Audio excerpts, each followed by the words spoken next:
I like people. I'd like some paper people.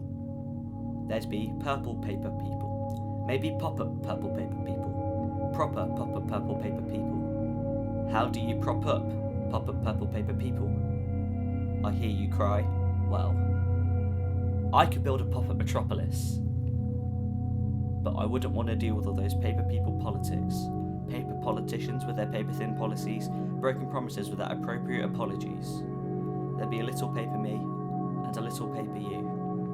And we could watch paper TV, and it would all be pay-per-view. We'd see those poppy paper rappers rap about their paper package, and watch paper people carriers get stuck in paper traffic on the A4. There'd be a paper Princess Kate, but we'd all stare at paper Pippa, and then we'd all live in fear of Killer Jack the Paper Ripper, because the paper propaganda propagates the people's prejudices, papers printing pictures of the photogenic terrorists.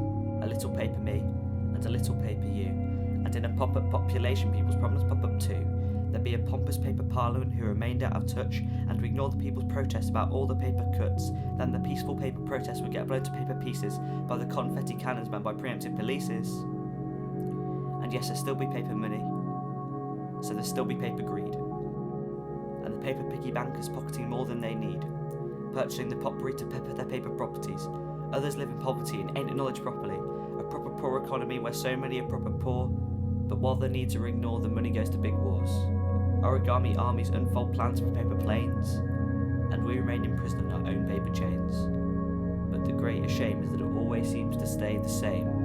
What changes who's in power, choosing how to lay the blame. They're naming names, forgetting these are names of people, because in the end it all comes down to people. I like people, because even when the situation's dire, it's only ever people who are able to inspire. And on paper, it's hard to see how we all cope. In the bottom of Pandora's box, there's still hope, and I still hope because I believe in people. People who are capable of genuine forgiveness. People like the persecuted Palestinians. People who go out their way to make your life better and expect nothing in return. You see, people have potential to be powerful. Just because the people in power pretend to be victims, we don't need to succumb to that system. And a paper population is no different. There's a little paper me, and a little paper you, and in a pop-up population people's problems pop up too. But even if the whole world fell apart, we'd still make it through, because we're people.